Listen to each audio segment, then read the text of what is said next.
परम पूज्य, परम आदरणीय, प्रातः स्मरणीय आचार्य सम्राट 1008 श्री डॉक्टर शिव मुनि जी महाराज साहब की आज्ञा से हम केशवपुरम के जैन स्थानक में चातुर्मास हेतु सुखे समाधि आ गए। चातुर्मास केशवपुरम स्थानक में है और 4 महीने सुखे समाधि हो जाए ऐसा हम भाव रखते हैं। 4 महीने का क्या महत्व, चातुर्मास का क्या महत्व, चातुर्मास क्यों किया जाए, वर्षावास क्यों किया जाए।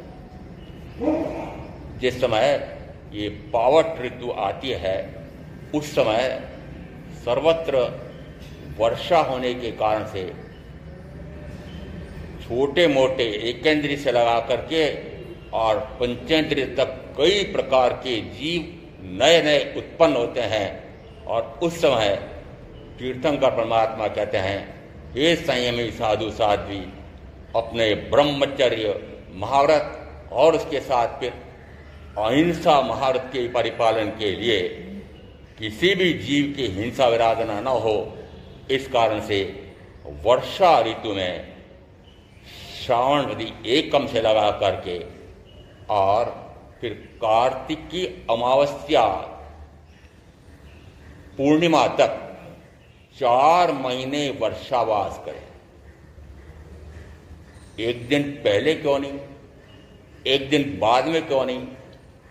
आचारांग सूत्र के द्वितीय स्कंद में कहा कि 4 माह पूरे होते से ही दूसरे दिन और कोई बाधा ना हो तो तुरंत विहार कर दे।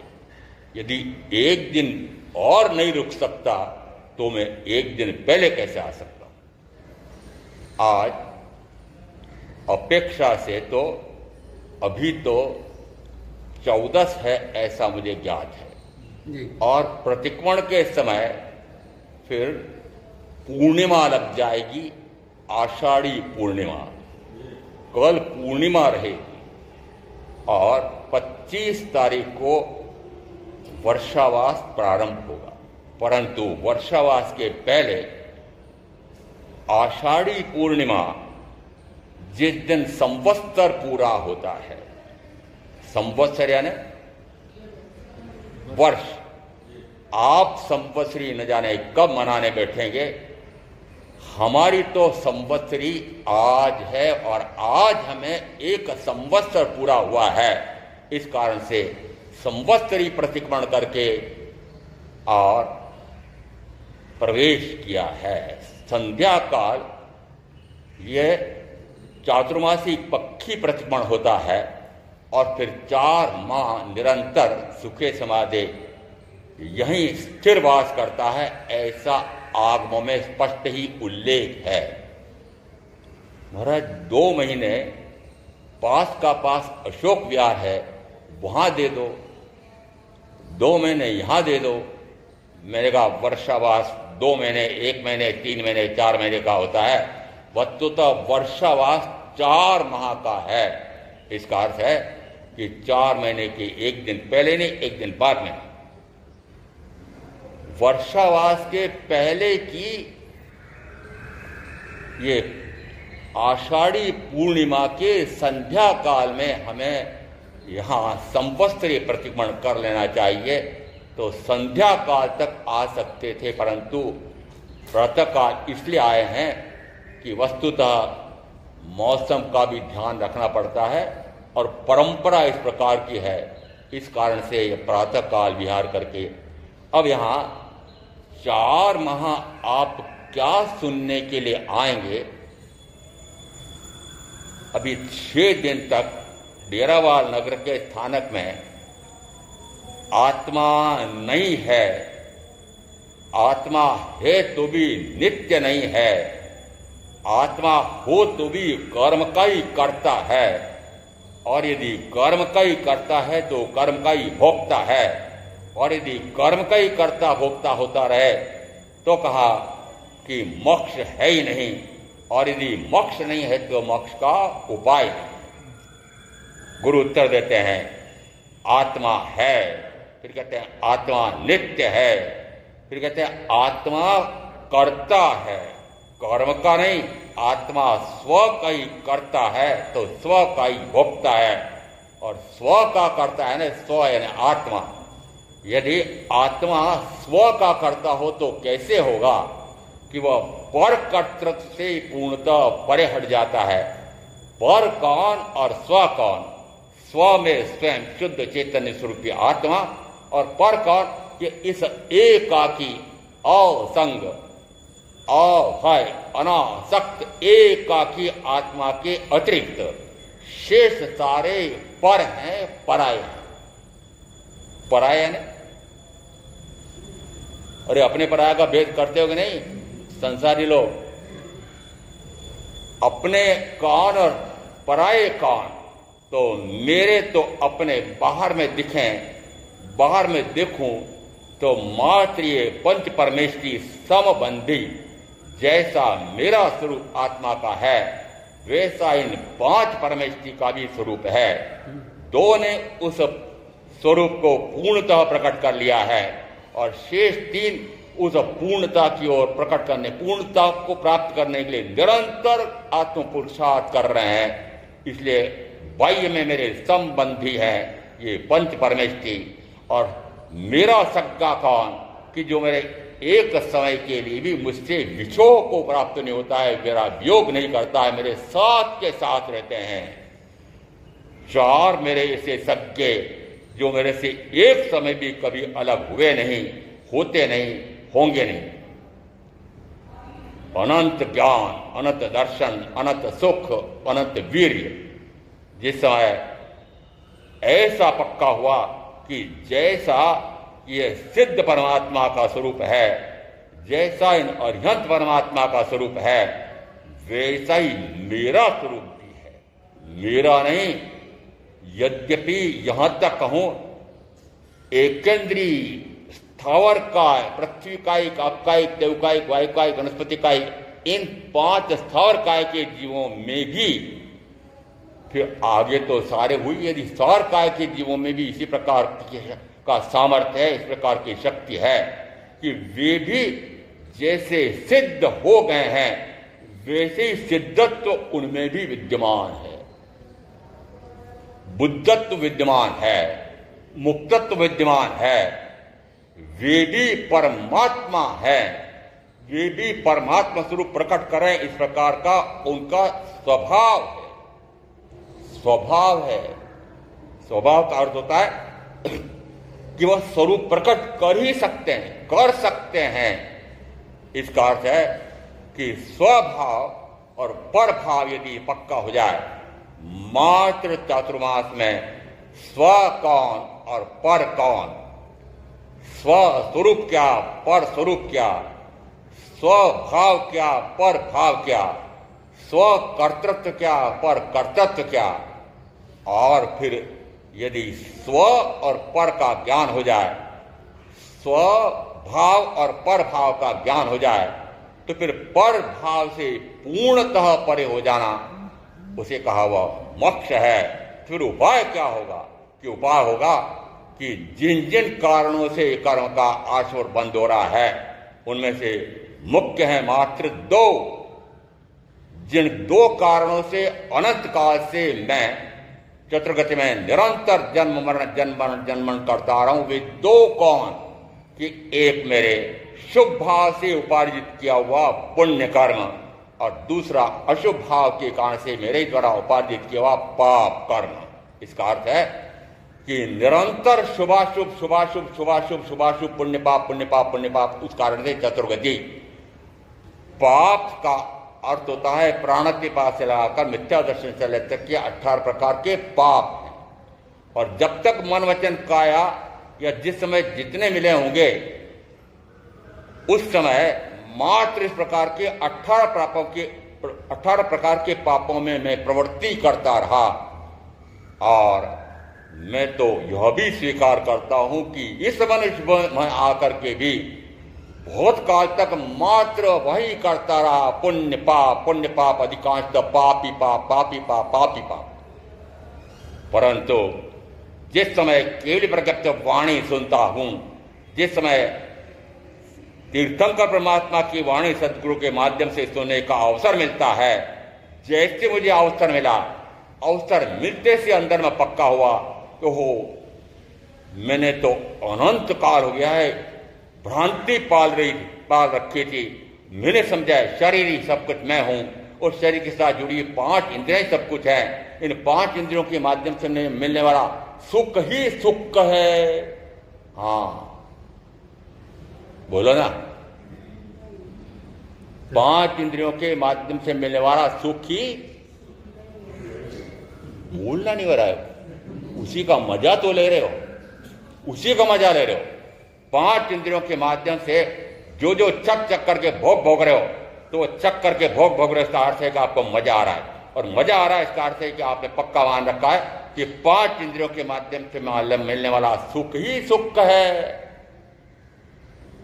बोलो चाहे नहीं बोलो, कर वही रहो। और 5 इंद्रियां तो छोड़ो, जिनके मन नहीं, वचन नहीं, काया नहीं, ऐसे सिद्ध परमात्मा वे अनंत सुख, अनंत यानी जिस सुख का कभी अंत ही ना आए, ऐसा सुख वे निरंतर कहां से प्राप्त कर रहे हैं? उनके पास तो एक भी इंद्रिय नहीं है। और ऐसे ही अरिहंत परमात्मा, यदि अरिहंत परमात्मा सशरीरी हैं, आप समझ लो, आप कहते हो कि शरीर के साथ कैसे हो सकता है, शरीर के साथ रहते हुए साधना कैसे हो सकती है, परिवार के साथ कैसे साधना हो सकती है? शरीर के साथ हैं, इसका अर्थ है कि शरीर है, 5 इंद्रियां हैं, 9 इंद्रिय मन भी है, परंतु अरिहंत परमात्मा के लिए कहा जाता है कि वे मन होते हुए मनातीत, वचन होते हुए भी वचनातीत, काया होते हुए भी कायातीत, इंद्रिया होते हुए भी इंद्रियातीत, अतीन्द्रिय आनंद का अनुभव करते हैं। इसका अर्थ है अतीन्द्रिय यानी इंद्रियातीत, 5 इंद्रियों से, मन से अतीत जो है, ये 5 इंद्रियां और मन, इन सबको पृथक करके जो सुख प्राप्त होता है, वह सुख आत्मा का सुख है। वह आत्मा जिस समय ऐसा सुख प्राप्त करता है, उस समय कहा जाता है वह आत्मा ही परमात्मा है। और प्रयास, पुरुषार्थ मात्र यही है कि परमात्मा स्वरूप प्रकट हो जाए। मैं स्वयं आत्मा हूं और मैं स्वयं अरिहंत तत्व प्रकट कर सकता हूं, सिद्धत्व प्रकट कर सकता हूं। बाहर में मैं कुछ करने जाऊंगा, हो सकता है मुश्किल से 3.5 किलोमीटर का व्यार है, उसमें भी अटक जाऊं तो अटक जाऊं। क्यों? क्योंकि ये सारा कार्य शरीर के माध्यम से होने वाला है।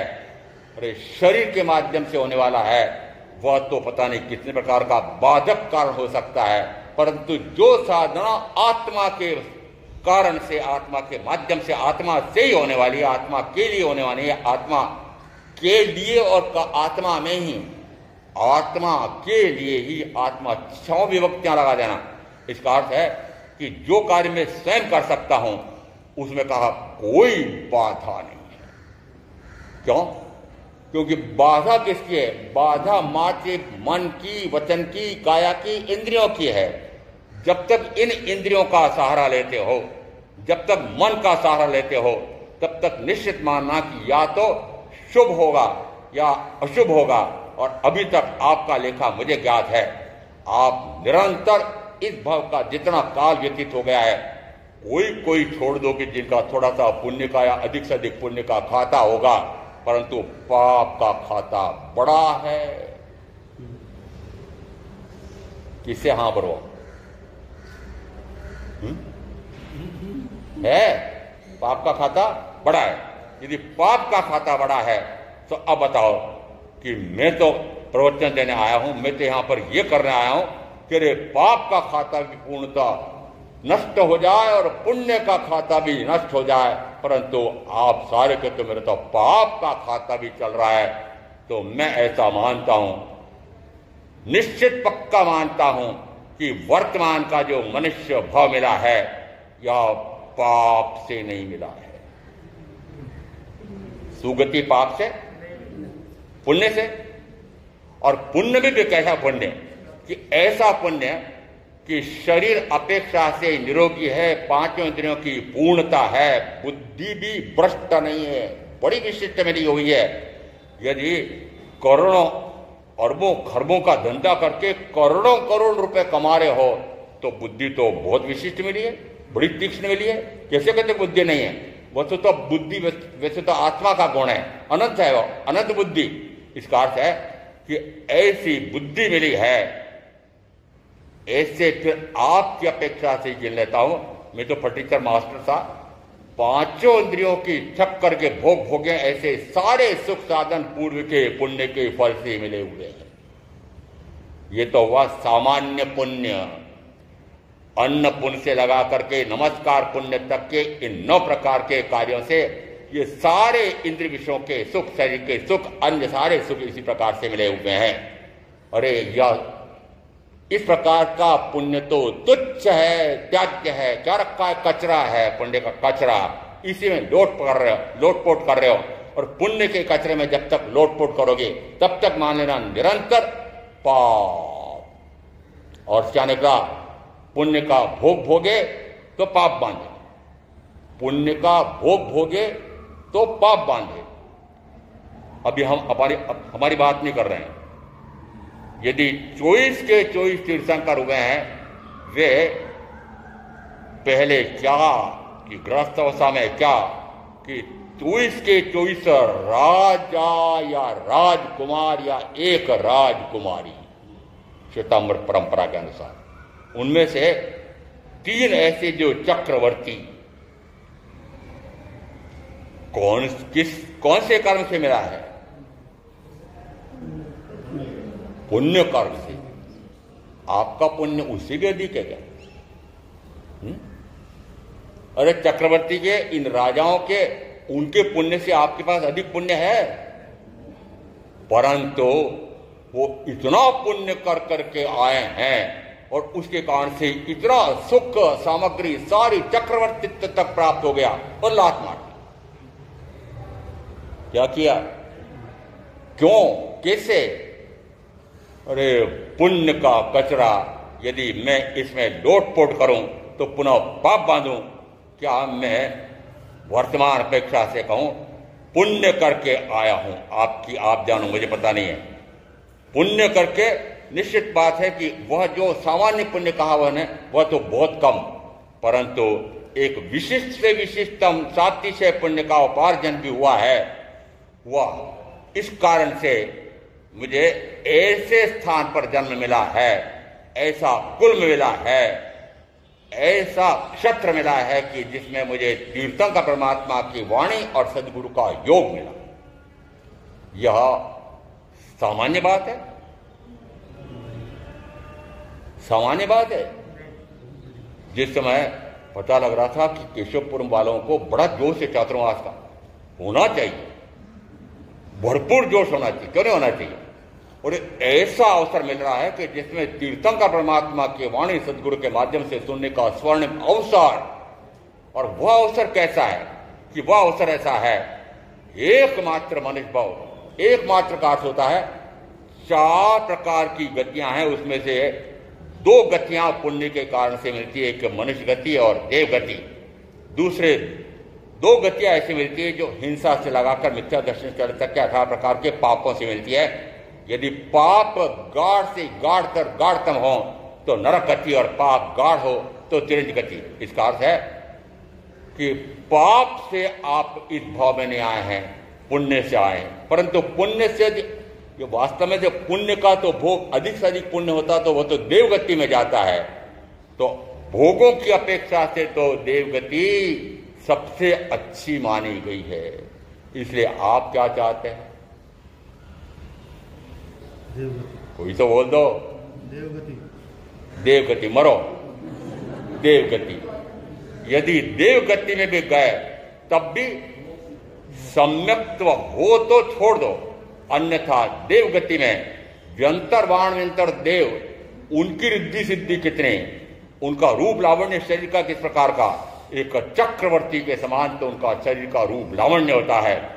और एक चक्रवर्ती की रिद्धि सिद्धि होती है, उससे अधिक व्यंतर देव की होती है, बाणव्यंतर देव की होती है। उस तुलना में सोचना कि देव गति में चाहे आगे आगे आगे आगे कितने अधिक सुख बढ़ते जाएंगे, परंतु इस देव गति की अपेक्षा से भी मनुष्य गति को गति की अपेक्षा से सर्वश्रेष्ठ कहा गया है। क्यों कि मात्र ये मनुष्य गति ऐसी है कि जिसमें मैं गति से मुक्त होने का पुरुषार्थ कर सकता हूं, और कोई गति ऐसी नहीं, और कोई गति ऐसी नहीं है। क्षय सम्यक दर्शन लेकर के और फिर सर्वार्थ सिद्धि का विमानवासी देव बन जाए, तब भी वहां गति से मुक्ति की साधना नहीं है। समझ रहे हो? क्या क्या समझ रहे हो? अरे इस मनुष्य भोग की महत्ता समझ रहे हो? और ऐसा अमूल्य रत्न चिंतामणि जैसा तो मनुष्य भाव मिला है, और तीर्थंकर परमात्मा की वाणी सदगुरु के योग से मिली है, और फिर 5 इंद्रियों के भोगों को कमाने के लिए पढ़ाई, 5 इंद्रियों के भोगों के लिए कमाई, और 5 इंद्रियों का भोग भोग करके आकंठ डूब करके और कहां जाने की तैयारी। पूछो अपने आप से, और अपने आप से उत्तर लो कि मैं अभी तक जो कर रहा हूं वो क्या कर रही हूं, क्या कर रहा हूं। अभी तक जो कर रहे हो लेखा ले लेना, लेखा करना, लेखा कर देना। आजकल तो कंप्यूटर हो गया आपके पास, बड़े बेटों के पास, पोतों के पास बहुत बड़े बड़े कंप्यूटर हो गए हैं। लेखा करना कि 18 प्रकार के पाप की प्रवृत्ति अधिक है कि पुण्य की प्रवृत्ति अधिक है, कि पुण्य और पाप से रहित का कार्य हुआ। इसका अर्थ है पुण्य भी यदि नहीं चाहिए, क्योंकि वह भी गति में ले जाता है और गति कोई सुखदायक नहीं, तो फिर गति से मुक्ति का उपाय मात्र इस मनुष्य भाव में। एक बात और याद रख लेना कि गति से मुक्ति के लिए तो मनुष्य भाव, मनुष्य शरीर चाहिए, पर फिर मुक्ति की साधना को प्रारंभ करने से पूर्णता तक शरीर नहीं चाहिए। ये तो अटपटा हो गया। अभी तो कहा महाराज आपने मुक्ति के लिए मनुष्य भाव तो आवश्यक है। हमने कहा आवश्यक है, मनुष्य भाव के बिना मुक्ति की मुक्ति नहीं हो सकती, है पक्का है, परंतु मुक्ति की साधना के लिए इस शरीर से दृष्टि हटाए बिना मुक्ति का मार्ग का प्रारंभ भी नहीं है, तो पूर्णता कहां से होगी। तो अब यहां मैं तो मुझे यहां के प्रधान जी, महामंत्री जी का आदेश हुआ है, महाराज आज आप प्रवचन करने मत बैठ जाना। ओ आज गुरु पंचमी, तब तो फिर तो प्रवचन देने का अधिकार है आज मेरे। तो मैंने तो कह दिया है, मैं आप समझ रहे होंगे कि महाराज बहुत अच्छे से बोल रहे हैं। अरे भारी व्यंग, तीखा व्यंग है कि क्या करने बैठे हो, क्या करने के लिए आया हो और क्या करने बैठ गए। सोचो जरा कि जिस भाव से मैं गति से मुक्त हो सकता हूं, ऐसा मुझे मनुष्य भाव मिला है, परंतु आहा कितना बढ़िया बल शौष्ठ्य वाला तो शरीर मिला है, क्या रूप और लावण्य वाली शरीर की आहा क्या महिमा है। और यदि थोड़ी सी शरीर की इस महिमा में कमी है तो फिर लीपा पोती और न जाने क्या क्या साधना संवरना। मुझे किसी ने कहा महाराज ये जो आपको भव्य भवन दिखाई दे रहा है, या प्रतीक्षा करने के लिए भी ऐसे बड़े बड़े सोफे लगे हुए हैं, बताओ आप ये कोई सोने चांदी हीरे जवाहरात की दुकान होगी, किसकी दुकान होगी। तो मैंने कहा कि मेरे को पता नहीं आज की दुनिया में क्या होता है। बोले महाराज ये बाल काटने वालों की दुकान है। किसकी दुकान है? बाल काटने वालों की दुकान। और बाल काटने वाला सुबह से शाम तक कहते हैं कि 5 लाख 7 लाख 10 लाख, और जिस समय विवाह के समारोह हो रहे उस समय पता नहीं कितना। देखो शरीर की महत्ता आपने कितनी मान रखी है। क्या आप इस प्रकार के इसमें से वंचित हो? क्या आप उससे रखपदे हुए हो? क्या साज सज्जा श्रृंगार नहीं करते हो? नहीं करते हो? मैंने तो यहां तक देखा है कि संयमी साधु साध जी के पास जाते हैं तब भी श्रृंगारित होकर के जाते हैं, अरे लीपा पोती करके जाते हैं। क्यों? बाल सफेद चक हो गए हैं, काले शाह करके जाते हैं। अरे किसको धोखा दे रहे हो? इसका अर्थ है कि आपने मात्र शरीर को महत्ता दे रखी है। शरीर अच्छा दिखना चाहिए, शरीर बलिष्ठ पुष्ट होना चाहिए, क्योंकि शरीर ही सब कुछ है। क्योंकि भोग किससे भोगेंगे? कि शरीर से भोगेंगे। भोग की कमाई किससे करेंगे? कि शरीर से करेंगे। तो आपने सबसे अधिक महत्ता किसको दी? शरीर को महत्ता दी। जितनी जितनी तू चिंता देह की करता है, उससे अनंत गुण चिंता हे जीव आत्मा की कर। वचनावत क्या है? जितनी चिंता तू देह की करता है। अब बताओ देह की कितनी चिंता? आपको 24 घंटे देह की चिंता है। इसका अर्थ है कि जितनी चिंता तू देह की करता है, उसे अनंत गुण चिंता आत्मा की कर।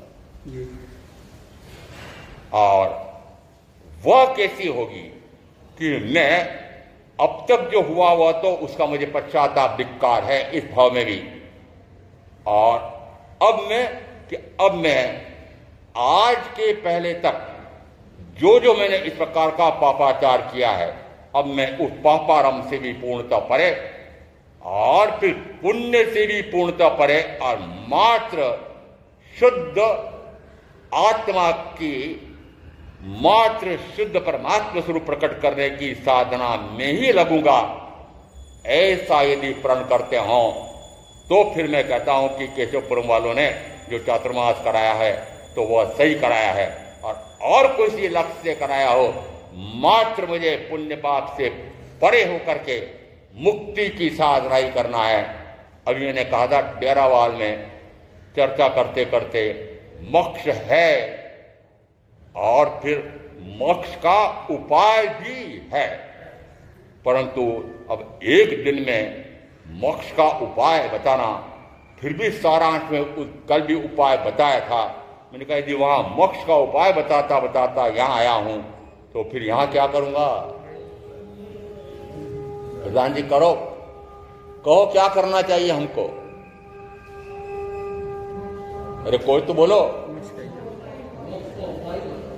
मात्र मोक्ष की साधना ही बताऊं कि आपको और कोई बताऊं? महाराज, जन्म और मरण में तो इस जन्म और मरण के बीच में जितने समस्याएं, जितने कष्ट, जितने बाधाएं, जितनी पीड़ा, जितनी परेशानियां, जितने दुख, जितने क्लेश, जितनी समस्याएं आ रही है, महाराज मुझे तो ये सारे वर्तमान के संकट, इनसे उबारने का कुछ पुरुषार्थ करो ना। मुझे कोई ऐसा तरीका बताओ कि मेरे सारी समस्याएं मिट जाए। और ये जो समस्याएं आपने मुझे बता रखी हैं, उन सारी समस्याओं का मूल कौन? जन्मम दुखम जरा दुखम रोगाणी मरणानी औ दुखो संसारो जत्ते की संति जंतवो। जन्मम दुखम जरा दुखम रोगाणी मरणानी। दुख कौन सा है? कि जन्म ही दुख है, तो बुढ़ापा और रोग ये बीच में दो। वस्तुतः ये बुढ़ापा और रोग क्यों? कि जन्म लेना पड़ा है इसलिए फिर ये रोग आते हैं, जन्म लेना पड़ा है इसलिए बुढ़ापा आता है। और ये बुढ़ापा और रोग, इसमें आपने जितने जितने गिन रखे हैं वो सैकड़ों हजारों की संख्या में आपके, तो वो सारे मात्र इन दो में गिन लेना। मूल में क्या दुख है? मूल का जन्मम दुखम मरण दुखम। दुख किसका? जन्म और मरण का। और तीर्थंकर महावीर कहते हैं कि मैंने जन्म और मरण के दुखों से मुक्ति पा ली है, मेरे पास तो मुक्ति का उपाय है। मैंने उनके माध्यम से गुरु शिष्य परंपरा से और मेरे गुरु से इस प्रकार का तत्व स्वरूप समझा है कि जन्म और मरण, इससे इन मूल दो से मुक्त हुआ जा सकता है। कब हुआ जा सकता है? अरे आज करना चाहो तो आज मुक्त हो सकते हो। आज कि हाँ आज, अभी, हाँ अभी, हाँ अभी। ज्ञान का प्रकाश होने में कितनी देर लगती है? 14 घंटे की काली अमावस्या की रात, घोर अंधकारमय रात, यदि सूर्य की एक किरण फूटती है, वह अंधकार गायब हो जाता है। इसका अर्थ है एक क्षण में अज्ञान की वह विभाव पर्याय उसका व्यय होता है और स्वभाव पर्याय का उत्पाद होता है। उस समय आत्मा को आत्मा का ज्ञान होता है। उस समय बाहर में मानना ज्ञानावरणी कर्म का क्षयक्षम हो रहा है। उसी समय दर्शन गुण का प्रकाश होता है, दर्शनावरणी कर्म का क्षयक्षम हो रहा है। उसी समय मोहनी कर्म का क्षयक्षम हो रहा है। उस समय अनंत आत्मिक सुख का आस्वाद आता है। उसी समय अंतराय कर्म का क्षय होता है और उसी समय मात्र उपयोग आत्मा परिस्थिर हो जाता है। ज्ञानोपयोग अपने आप को जानने में, दर्शनोपयोग अपने आप को देखने में। ऐसे मेरे चारों गुण एक समय में एक साथ प्रकट होते हैं और एक एक समयवर्ती करते करते, और अब कुछ ही समय बाकी रह जाए, उतना पुरुषार्थ आज और अभी। क्यों?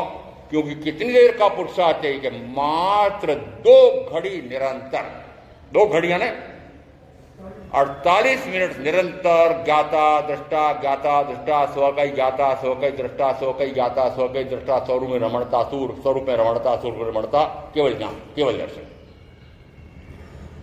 इसका अर्थ है कि यदि 4 महीने, अरे बहुत दूर की बात है 4 महीने में, क्या पता 4 महीने मेरे हैं कि आयुष के काल के, अरे 2 महीने भी है कि नहीं, 1 महीना के है कि नहीं, अरे वर्तमान की 2 घड़ी मेरे साथ है, तो वर्तमान की 2 घड़ी में भी मैं चाहूं तो कितनी साधना, अनंतानुबंधी अप्रत्याख्यानावर्णी प्रत्याख्यानावर्णी 3 चौकड़ी कषाय का अभाव, फिर संजलन कषाय, संजलन कषाय का भी इतना अभाव कि मात्र मंद से मंदतम, नो कषाय भी मंद से मंदतम।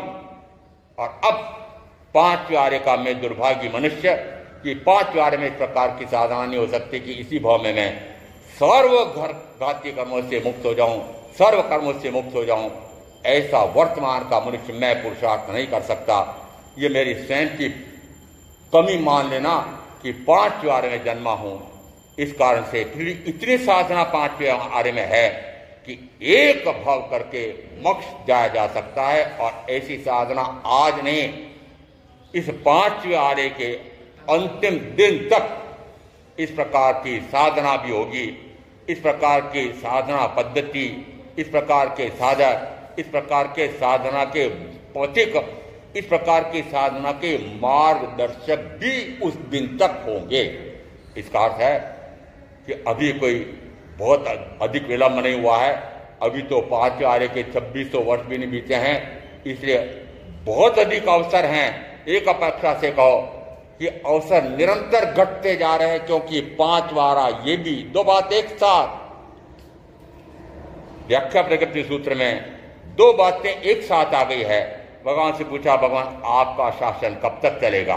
भगवान ने कहा 5वें आर्य के 21,000 वर्ष के अंतिम दिन तक चलेगा।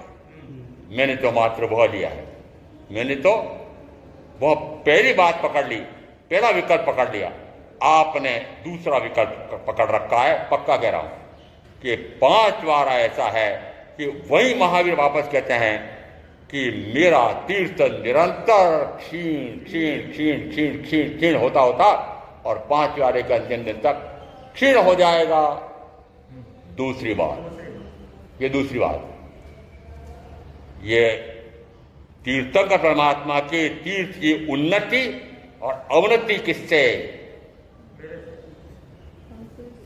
किससे? चारों तीर्थवासियों से। किससे? चारों तीर्थवासी ने साधु, साध्वी, श्रावक, श्राविका। यदि चारों तीर्थवासी पहले विकल्प को पक्का कर लें, कौन सा विकल्प? कि इस 5वें आर्य में भी इस प्रकार की साधना हो सकती है, तो चारों तीर्थवासी, उनमें से 2 मुख्य साधु और साध्वी। क्यों? क्योंकि मोक्ष मार्ग के पथिक भी हैं और मोक्ष मार्ग के प्रदर्शक भी हैं। इस कारण से मैं अपना ऐसा मानता हूं कि मेरा परम आध्यात्मिक दायित्व है कि यदि मैंने मोक्ष के मार्ग को जाना है, मोक्ष के मार्ग पर चला हूं, पार भी किया है, तो फिर मोक्ष के मार्ग को मैं बता सकता हूं। तो फिर साधु और साध्वी का यह परम आध्यात्मिक दायित्व है कि वह एकमात्र मोक्ष का मार्ग बताए। एकमात्र का अर्थ क्या? इसके अतिरिक्त कुछ नहीं, इसके अतिरिक्त कुछ नहीं। यदि इसके अतिरिक्त कुछ और बताता है तो वह महावीर का तीर्थवासी नहीं है, बताने वाला भी वह तीर्थवासी नहीं है, और फिर उस प्रकार से ऐसा चलने वाला भी महावीर का तीर्थवासी नहीं है। इसका अर्थ है कि तीर्थ की उन्नति, चारों तीर्थवासी एक साथ ऐसा आत्मपुरुषार्थ करें कि स्वयं भी मुक्त हो जाए एक भाव करके, और अन्य भी इस प्रकार से वे मुक्त हो जाए। इस प्रकार की साधना का वर्तमान में स्वर्णिम अवसर विद्यमान है, और ऐसा मान करके मुझसे मान लेना, हम तीनों से मान लेना, तीनों से हो, एक जैसे तीनों, मोक्ष के मार्ग के अतिरिक्त और कोई बात जानने की जिज्ञासा भी मत रखना, और मेरे पास फटकना भी मत।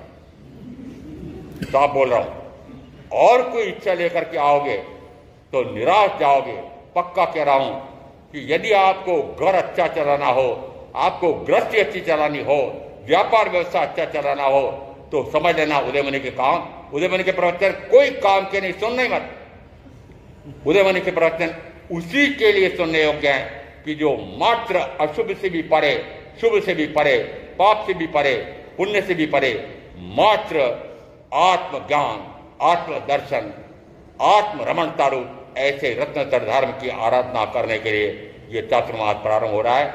मैं आप सारे मिलकर के और इस प्रकार की उत्कर्ष से उत्कर्ष हम साधना करेंगे, ऐसा मैं मेरी तरफ से, मैं हमारे दोनों महामुनियों की तरफ से आपको वचन देता हूं कि सुखे समाधि हम निरंतर ये पुरुषार्थ करेंगे कि आपका वो मोक्ष मार्ग प्रशस्त से प्रशस्ततर होता चला जाए। हम भी उसी मार्ग पर तेजी से दौड़ें, और आपको भी मैं तेजी से चलाना नहीं चाहता, मैं आपको भी उस मार्ग पर तेजी से दौड़ाना चाहता हूं, ये भी पक्का कर लेना।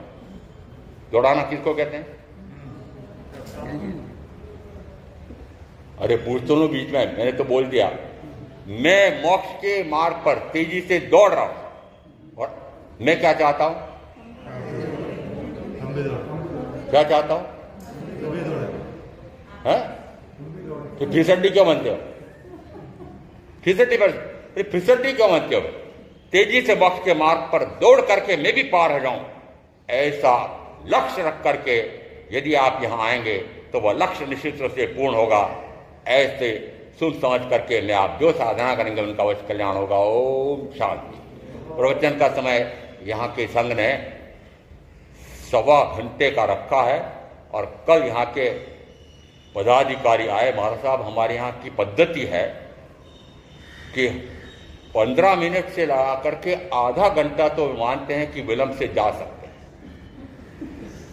और मेरी ऐसी पद्धति है मेरे शिक्षक दिवस में भी और शिक्षक जीवन में भी और अभी भी, कि यदि प्रवचन का समय आपने मुझे 8:15 दिया है तो 2-3 मिनट पहले यहाँ विद्यमान हो जाएंगे, और यदि आपने अंतिम समय दिया है कि 9:15 तो 9:15 बजे मंगल पाठ भी सुना दूं, ऐसा भी हो सकता है। इसका अर्थ है कि समय की पाबंदी हम लोगों ने पाल रखी है, और आप यदि समय की पाबंदी नहीं पालते हैं तो मैंने जिस समय ऐसा सुना कि महाराज साहब हमारे यहाँ तो पद्धति है कि 15 मिनट, 20 मिनट, 30 मिनट से विलंब से आते हैं, तो मैंने कहा फिर ऐसा नहीं होना चाहिए, ऐसा नहीं होना चाहिए। मुझे याद है जिस समय मैंने प्रथम दिन कक्षा में प्रवेश किया था, 120 विद्यार्थी सामने, 120, और 120 वह प्रहर प्रारंभ हो उसके पहले मैं कक्षा में जाऊं, उसके पहले विद्यमान होने चाहिए। और इतना खूंखार बाद में आया, उसकी उपस्थिति दर्ज नहीं हो। समझ में आ रहा? उपस्थिति दर्ज नहीं हो। मैं तो कहूंगा कि उपस्थिति होने नहीं दूं, बाद में पहले विद्यमान होना चाहिए। क्यों? क्योंकि सुनने वाले की जिज्ञासा जितनी होगी उतना ही सुनना अच्छा होगा, अधिक होगा, ग्रहण होगा। इसलिए तीव्र जिज्ञासा वृत्ति लेकर के मैं भी मुक्त हो जाऊं, इस प्रकार का अंदर में लक्ष्य बना करके और समय की पाबंदी रखते हुए आप प्रवचन के समय पर आए। हम पुरुषार्थ ये करेंगे कि अधिक से अधिक जितना मेरे पास है, जितना हमारे पास है, यदि कम पड़ेगा, आप बहुत लेना चाहते हैं, कम पड़ेगा, तो हमारे पास तो आगम है, हम और वहां से ग्रहण कर लेंगे। अंदर में बहुत सारा है, वहां से निकाल लेंगे और जितना आप चाहेंगे मेरे पास जितना है वो सारा उड़ेल दूं, इस प्रकार का मेरा पुरुषार्थ होगा। सुखे समाधि। ओम शांति। गुरुदेव की आज्ञा। चत्तारि मंगलाम अरिहंता मंगलाम सिद्धा मंगलाम साहू मंगलाम केवली पड़त्तोदम मंगलम। चत्तारि लघुत्तमा अरिहंता लघुत्तमा सिद्धा लघुत्तमा साहू लघुत्तमा केवली पणत्तोदमलगत्तमा। चत्तारि शरणपवज्जामि अरिहन्ते शरणपवज्जामि सिद्धे शरणपवज्जामि साहू शरणपवज्जामि केवली पणत्तम धम्मम शरणम पवज्जामि। चार मंगलिक, चार उत्तम, चार शरणा और शरणा नहीं कोई जो भव्य प्राणी आदरे तो अक्षय अमर पद। 5 मिनट का समय मैं और देना चाहूंगा। कृपया 5 मिनट का समय होते हैं। मुझे कहा है ना रास्ते में प्रधान जी महाराज 8 बजे तक का समय दिया है, ध्यान रखना। सर्वप्रथम शासनपति श्रमण भगवान महावीर स्वामी के पावन व पवित्र चरण कमलों में अनंत अनंत वंदन नमन करने के पश्चात परम पूज्य परम श्रद्धेय आत्मज्ञानी आत्म अनुशास्ता श्रमण